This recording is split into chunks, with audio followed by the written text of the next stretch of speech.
Om.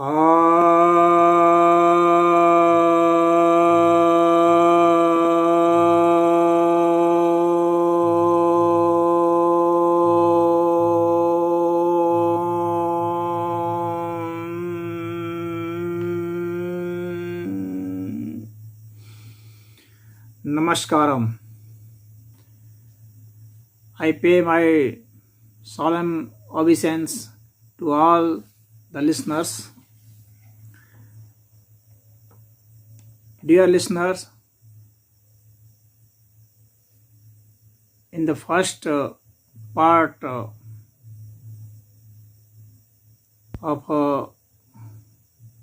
Hindu philosophy, I have dealt with God concept, and now in this second part, I would like to deal with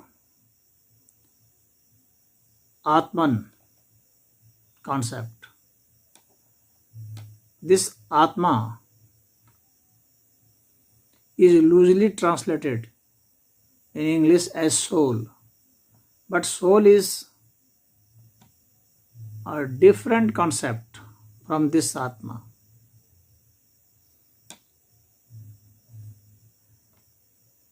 In Western philosophy and in Abrahamic religion, soul is a spirit.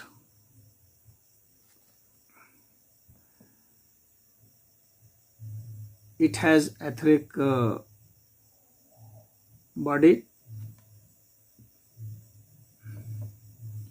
and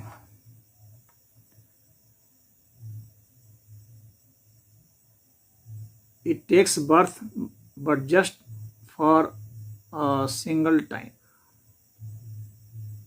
one time birth, because Abrahamic religion does not believe in reincarnation, but in Christianity,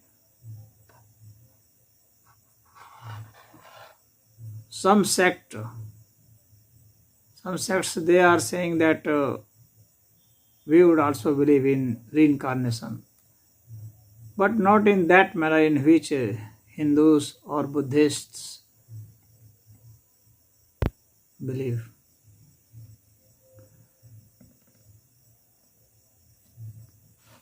So today we would deal with this Atma, and at crucial points I would like to mention differences between Abrahamic religion as well as Hindu system.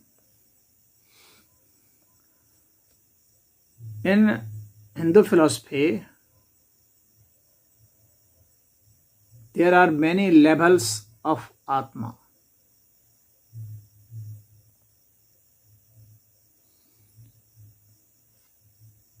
So, at the subtlest level, it is called Divya Atma. In Gita, if you would read Gita, you would find there that Atma is indivisible. It is so minute that you cannot divide it. Thus, it is not matter. But in Western concept, soul is like matter because it has body. So anything that has body means it is within the periphery of nature. As we all know that nature exists from point where the division could be made, and to that extended line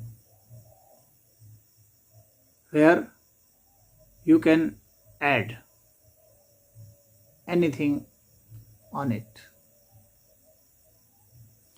So you should go on adding and adding, and you would come to the extent of that imaginary line, which is almost infinite. So nature is that part of our existence where we see division and addition. So any object which is greater than that imaginary point and less than that imaginable line, which is almost infinite, in between these two states we find nature. So the spiritual body which Westerners, which Abrahamic religion proclaims to have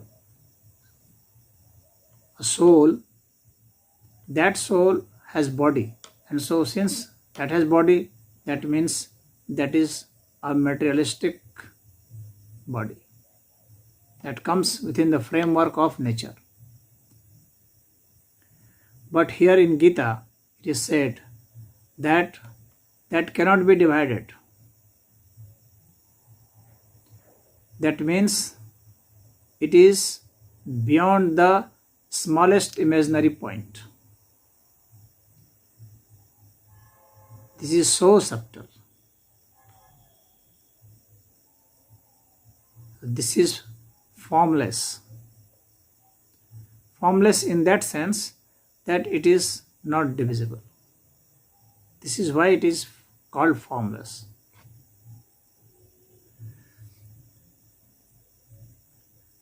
This Atma is Divya Atma.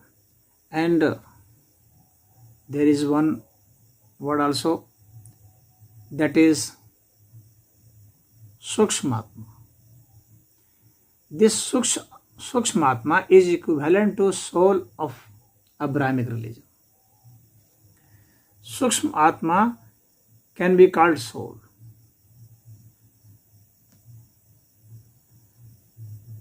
Sukshmatma has etheric body.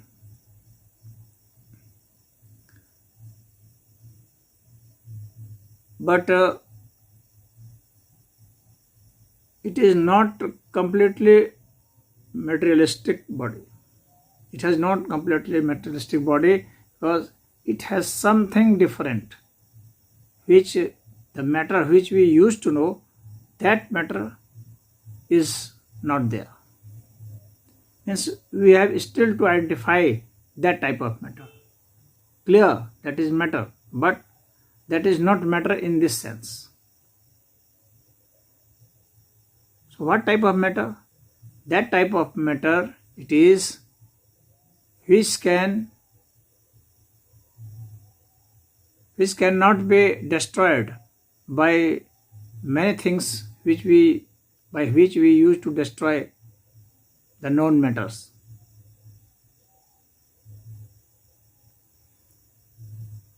So this Sukshmatma, this used to transmigrate, means it leaves a body, then it gets another body, and then the journey becomes cyclic. And this process goes on and goes on till this Sukshmatma gets salvation. Salvation I would deal in another video, but at this moment I would like to say that this Sukshmatma has to evolve to Divya Atma. And this Sukshmatma, though Hindu philosophy used a separate word for this Sukshmatma, but that does not mean that it is not related to Divyatma. In fact, it is the extension of Divyatma. So Divyatma,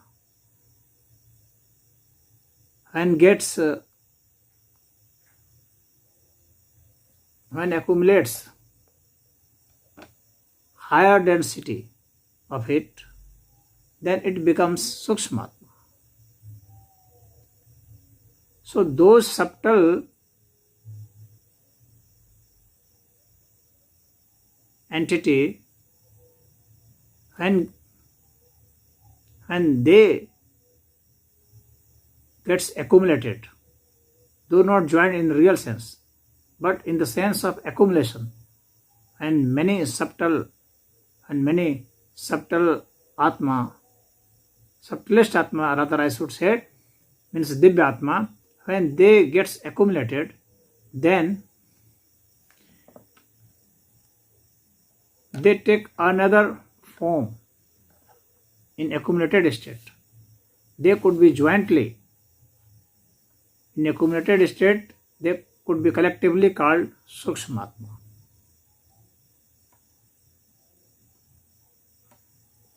When this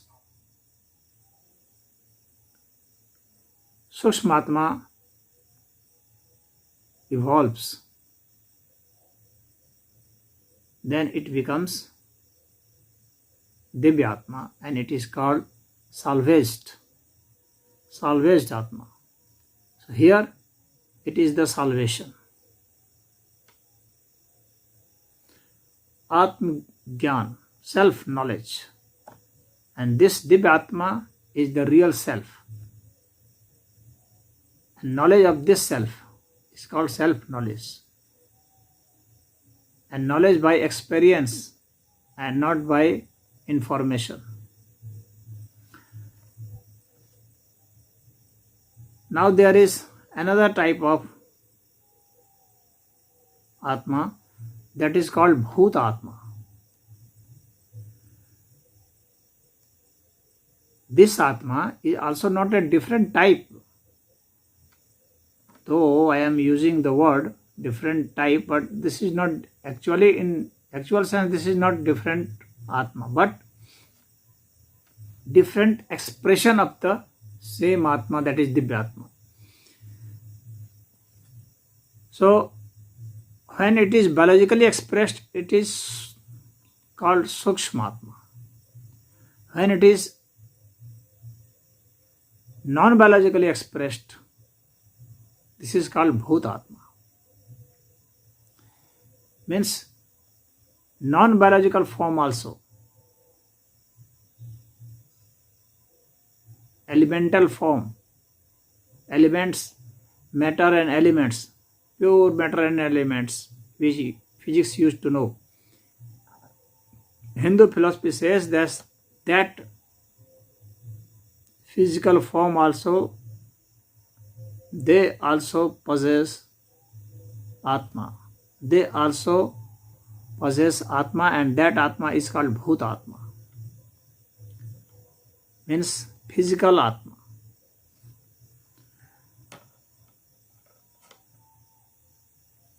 Clearly, Hindu philosophy believes that every biological object and every physical object, they possess Atma.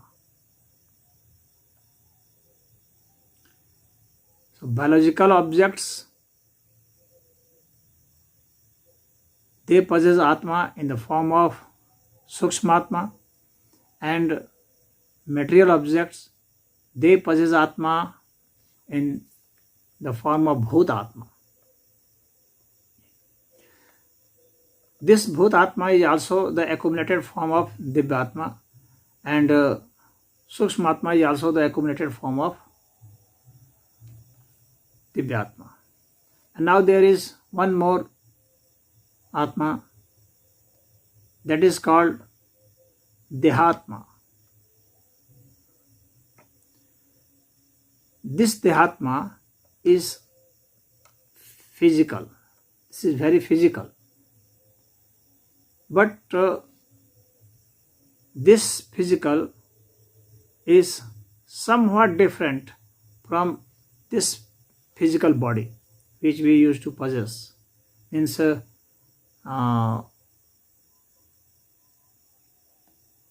our hand, head.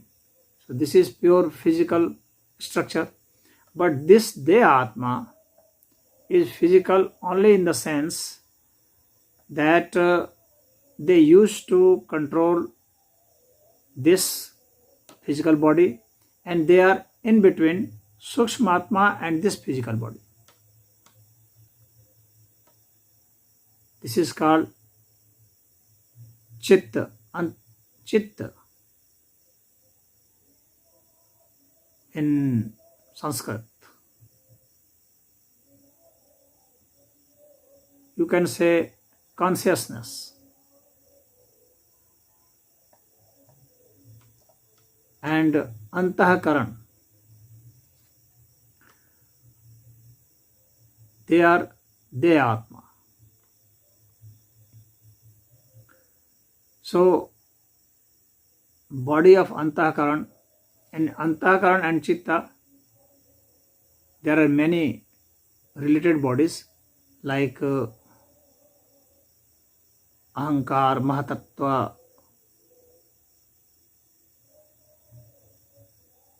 Buddhi, Vivek, Prajya. They all are Deha Atma. And this Deha Atma is closely related to our sense organs and our body. They used to control these things. Our mind and our body. But this Deha Atma is slightly bigger, slightly grosser than Sukshmatma and subtle Atma. Slightly grosser means slightly expressed physically. And there is one more Atma, that is called Virat Atma. That Virat Atma is more bigger than this our physical body. Generally we used to think that this is the end of our body. But Hindu philosophy believes that this is not the end of our body in physical expression. We are bigger than this. And that Atma is called Virat Atma. This is why we have an aura like body.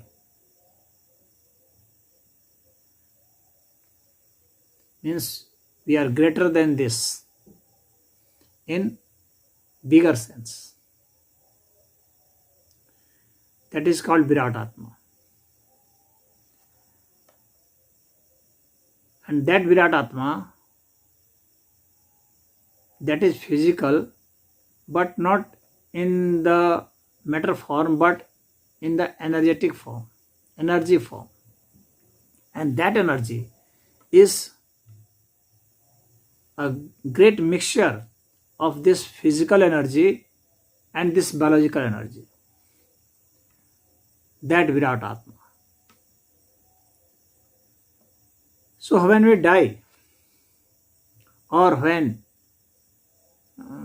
we are living, we are always a Atma in different expressions. We are always an Atma in different expressions. So at the subtlest level we are Divya Atma, and at the grossest level we are Virat Atma. And in between we are Sukshma Atma, Bhut Atma, Deha Atma. And this physical body.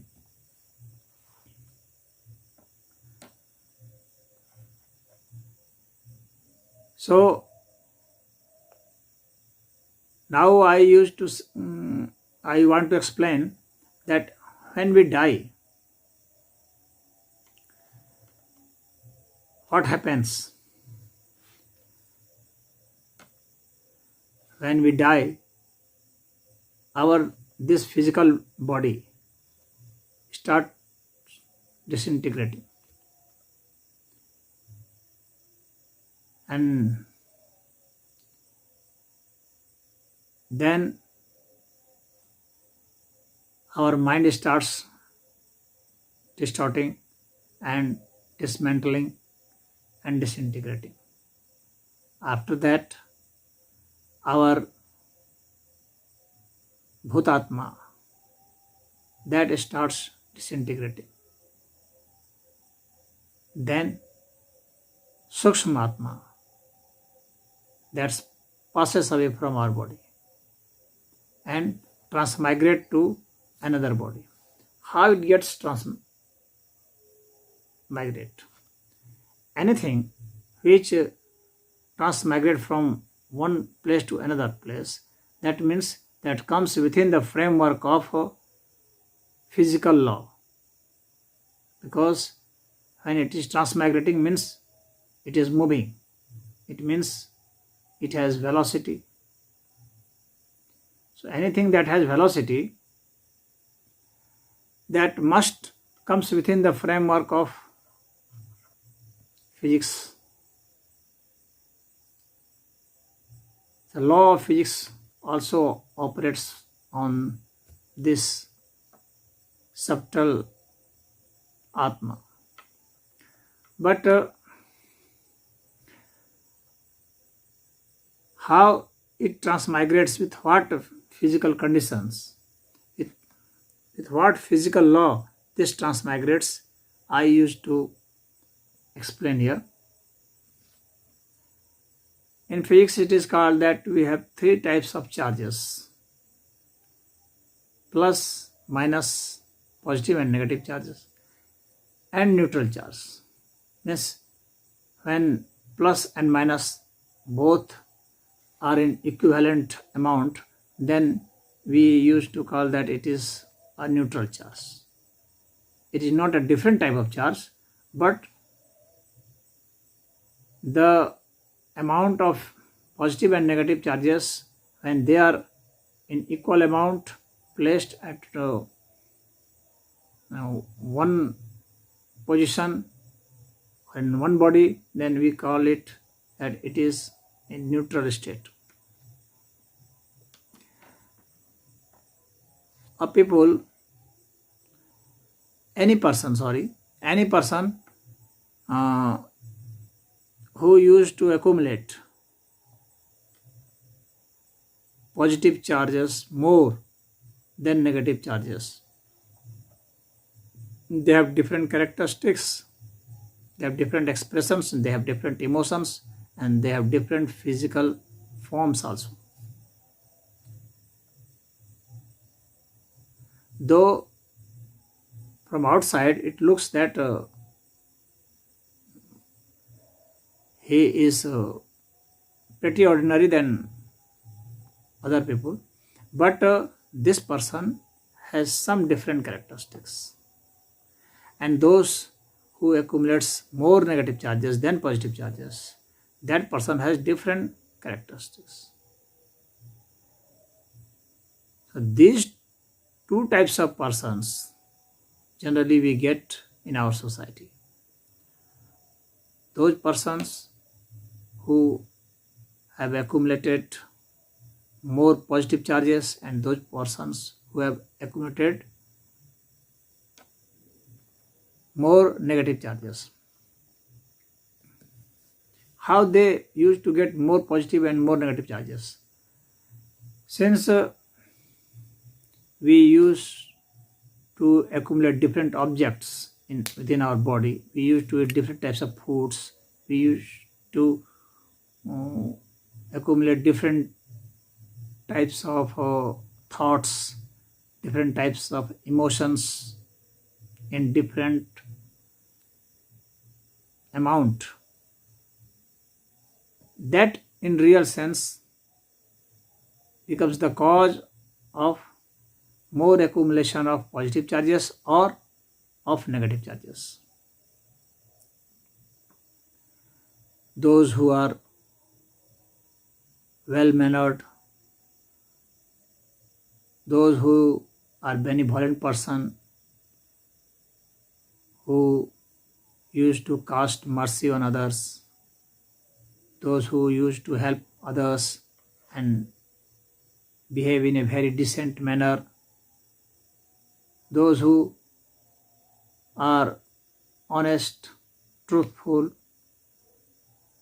non-violent, celibate, they have different composition from those who are very aggressive, violent, deceitful, clever,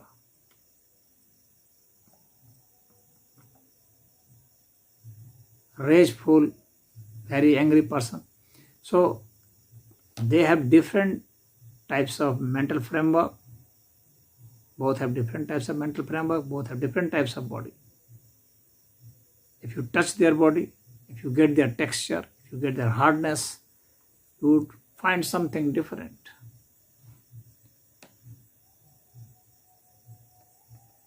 Their behavior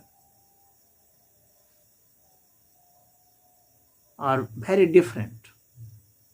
You can easily recognize.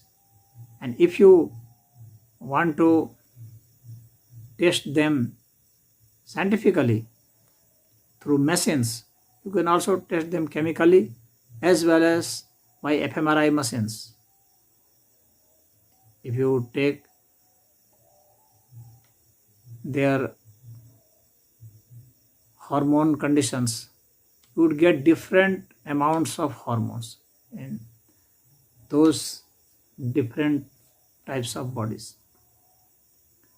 Positive charges would have more amount of endorphin, less amount of cortisol, while the negative charges would have less amount of endorphin, dopamine, and more amount of cortisol, acetylcholine, like this.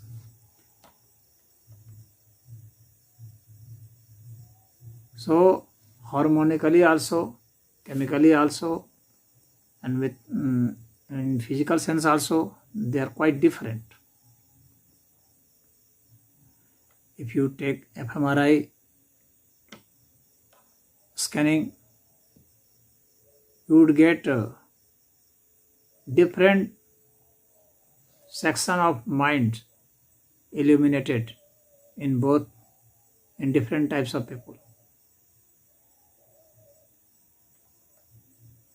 Many parts of our brain gets illuminated if we are a good person, and those parts are not illuminated in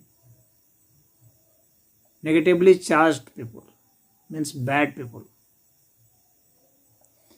And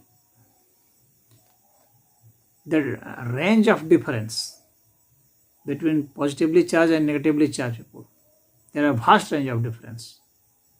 This is for understanding, I have divided it into two blocks, but in the real sense in society you would find many ranges.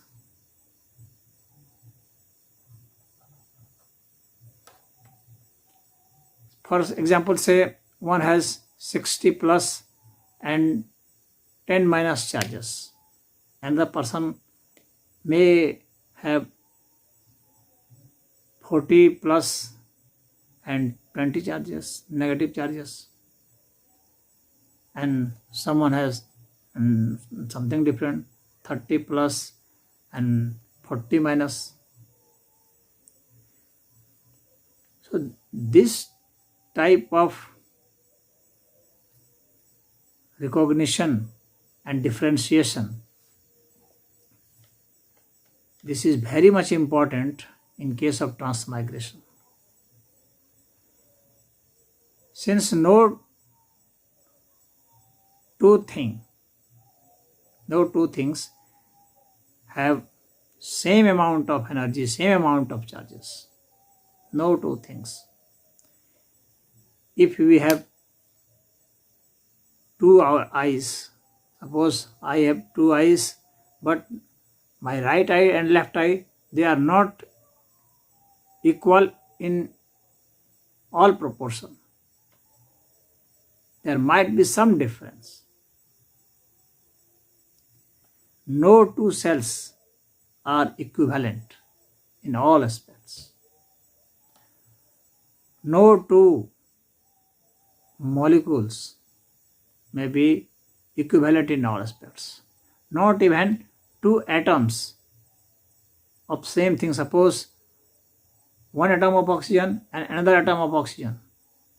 Though both are same types of atoms of oxygen, but even then they are not exactly equivalent. There might be something different. What difference? Suppose those two atoms of oxygens, they might have different orientation of electrons in their cells. That would cause also a difference. So their nuclear arrangements might be different. There might be some different angles of their arrangements.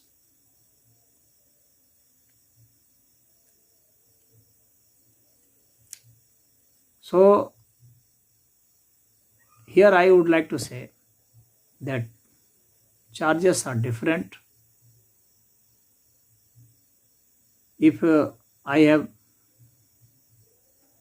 two cells of the same organ, that two cells might be same in outward looking, but there must be some difference. By closely looking, minutely observing those two cells of the same organ, we would find that there are some difference. So here I would like to point out that this type of difference is present in our cells. Suppose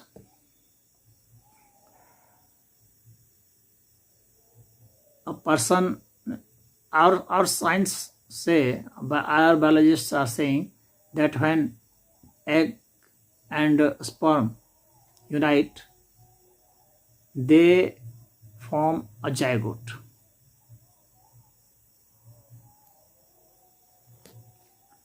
But here, if you notice that sperm and egg cannot have same amount of positive and negative charge. They must have something different. And that difference, when they would unite, that difference would be either lacking or would be in extra amount. So our chemistry says that a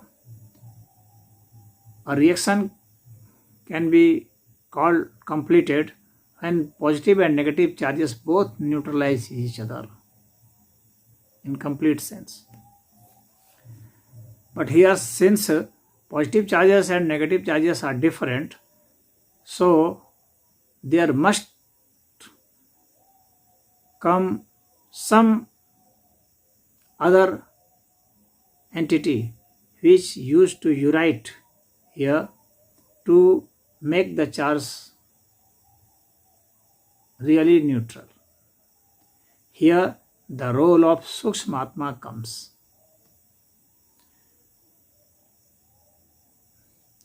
And here Hinduism wants to say that sperm and egg are not only two factors to make a human embryo. If you want to make zygote,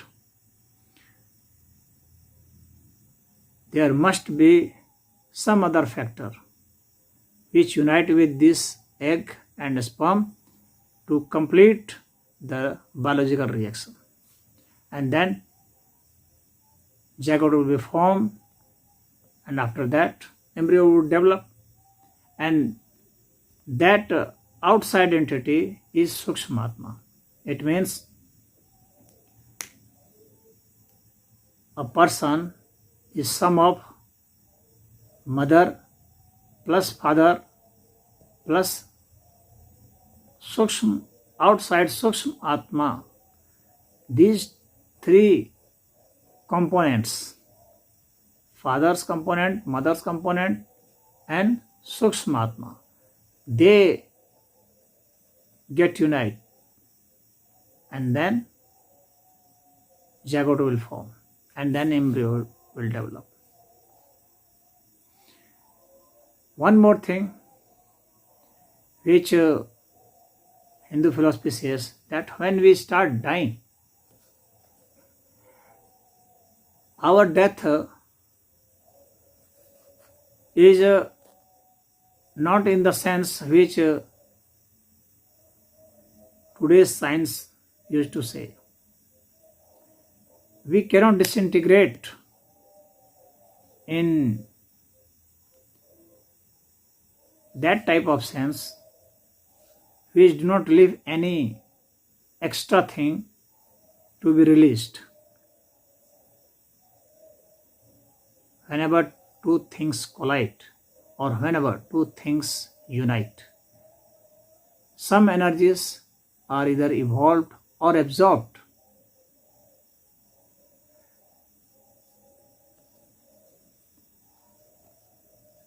Means some energy used to get outside this system in exothermic way or endothermic way. That may be different. But some energies must be released, whether in fission or in fusion process. So suppose we are disintegrating, our body is disintegrating because it is now in a death process. There must be some energy which is releasing. And that energy must be guided by something that is more subtler than that energy. And that is the Sukshmatma. And this Sukshmatma comes out of the body and remains in the atmosphere. For how long time? For that long time when an egg and a sperm are uniting in such a manner that it demands only that amount of charge which is present in this Atma.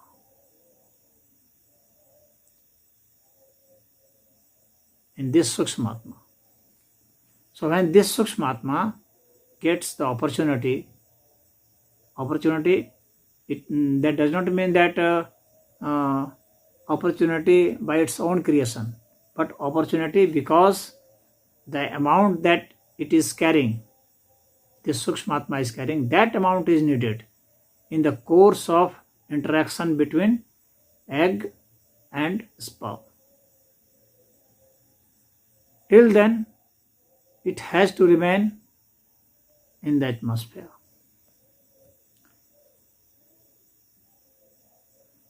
It might be interacting with some or other, but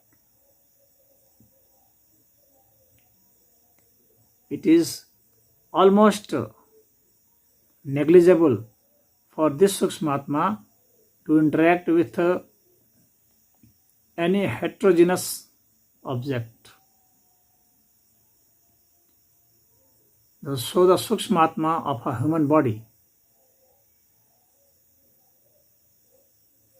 gets united with the with the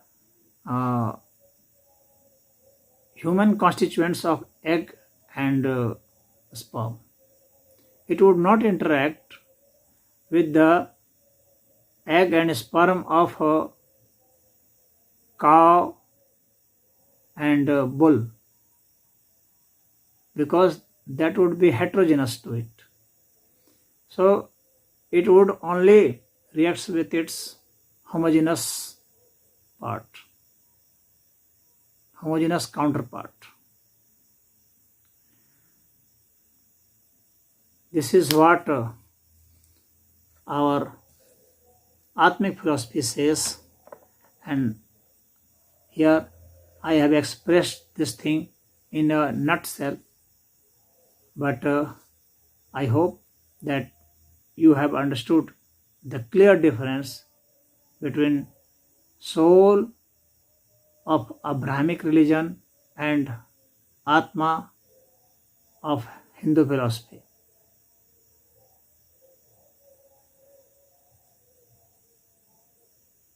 And in Bible or in Quran, you would not find such a vast description of soul or Nur of Quran and soul of Bible. You would not find such a vast description. But here it is very vast and it is expressed very meticulously.